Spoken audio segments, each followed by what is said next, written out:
I have with me Ashita Prasad.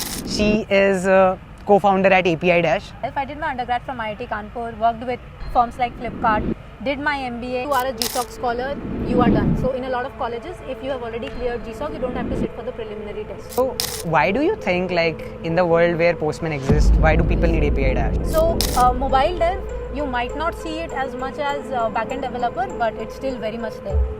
Just doing courses is not something that is going to make you stand out today, especially in this crowded sector. I will say open source for techies is like a must in today's market to stand out. With Postman, the first concern is definitely your data privacy. Nothing like AI has actually come up. The last thing that came up closest was the internet. A beautiful good evening, guys. How are you? I hope you all are good. We are here at Google Dev Fest in Ranchi. Today I have someone very special with me. I have with me Ashita Prasad. She is a co-founder at API Dash. Tell me, before we dig in, I would like you to tell our audience that who you are, what you are working on currently, and from there we can go on. Sure. So let me tell you a little about myself. I did my undergrad from IIT Kanpur, worked with firms like Flipkart, did my MBA, did consulting with Accenture Strategy, and always had this entrepreneurial bug in me, and which is why it led me to take the entrepreneurial path as such. So I am the creator of fluttergems.dev, which is being used by 2 million Flutter developers across the globe. And when I was working on that, I realized developers use APIs a lot, and I feel API tooling is still broken in some sense, and there are not a lot of players in this market as well. So which is why I went ahead and started building API Dash. API Dash is a complete open source alternative to Postman, and we have more than 1.7k stars and more than 45 contributors to the project as of now. So why do you think, like, in the world where Postman exists, why do people need API Dash? So see, there are a lot of concerns. With Postman, the first concern is definitely your data privacy. You want everything to be at your local machine, especially in these days where data privacy concerns with the rise of AI has also increased exponentially. So this is why a local open source alternative makes sense for the users. And secondly, because Postman is also quite expensive. So that is the other reason as well. So you're selling it as an alternative to Postman? Yes. Right. Got it. I heard you talk about mobile dev. Yes. I really wanted to know what's the current scene with mobile dev, because I've not seen much people going into that. Why so? So mobile development is also increasing very exponentially. So you have your traditional native developers, your Android and iOS, and you have these cross-platform frameworks. You have React Native and Flutter. So because of the popularity of these cross-platform frameworks, you will see a lot of startups actually use these cross-platform frameworks for their MVPs, because it's easier. With just a simple single code base, you can ship across multiple platforms. But all your big tech companies are still in the native phase, because it just doesn't make sense for them right now to just change their entire code base. So mobile dev, you might not see it as much as backend developer, but it's still very much there. In the startup segment especially, you will find a lot of mobile developer jobs. And what about the Android dev? Are they in demand?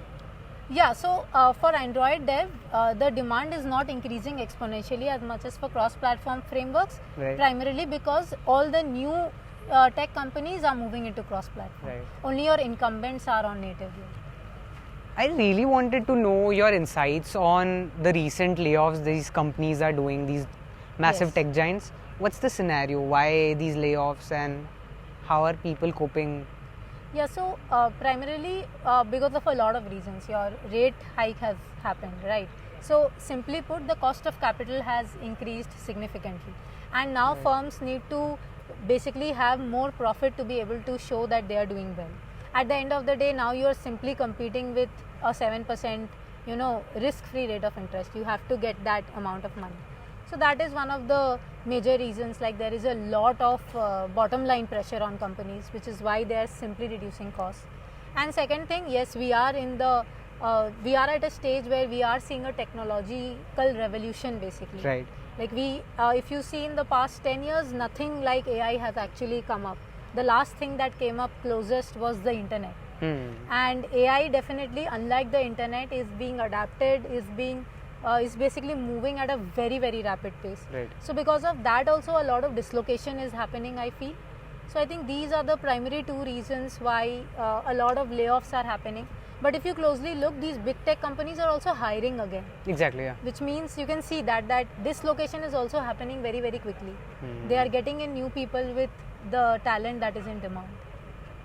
Right. So, is it fair to say that you have to get your hands dirty on projects? Yes.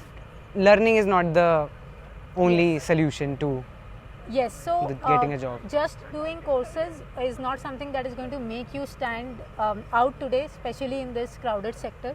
It's become crowded. To be honest, every sector is crowded. And the second thing that I see is people who contribute to open source projects. So still in India, that penetration is not high. But if you go to US or Europe, you will see a lot of developers normally continuously contributing to open source projects. So when you do that, because at the end of the day, open source projects have the most industry adoption. So when you do that, you understand how the industry works as well, and that can be a very positive plus point on your resume, that you have contributed to an open source project that is being used somewhere. Because at the end of the day, the way you are going to work in a job where you will have a manager who is going to review your code, and you will have to, keep the demands of a lot of stakeholders. That is something you have to do when you actually contribute to an open source project. You will have to raise a PR, you will have to interact with the maintainers, with the entire community, and come to a consensus. So I feel open source is the most closest thing you can do to a real job. So when recruiters today see that you have contributed to open source, be it through programs like Google Summer of Code, Outreachy, or be it on your own, I think basically the rate of you getting hired increases substantially.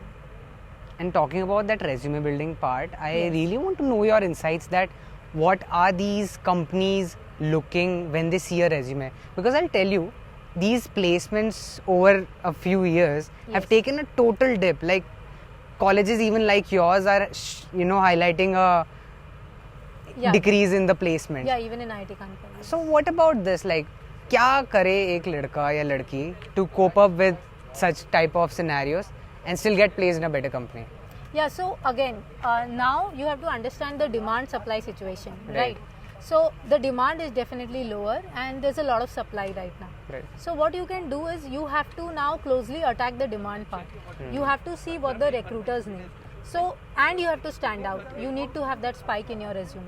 So just doing a course, just adding a GitHub project on your own that you do, which is not being used anywhere, that is something that has become normal now. So it's Right. normalized. Everyone is going to do that. Right. So like we were discussing in the bell curve, you need to be on the right side. Exactly. You have to be above average.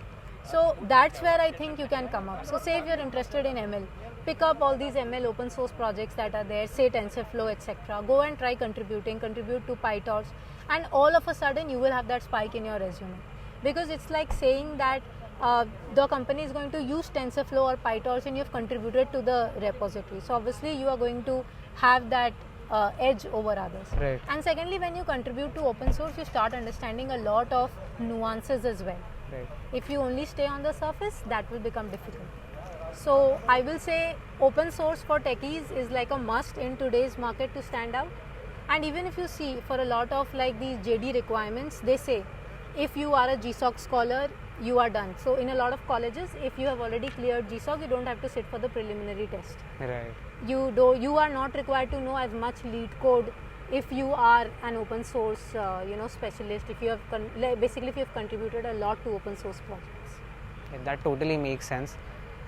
Thank you guys for tuning in. Thank you, Ashita, for your insights. These were quick, crisp insights from Ashita, and hopefully this will make your life. Thanks a Thanks lot. for your time. Bye bye.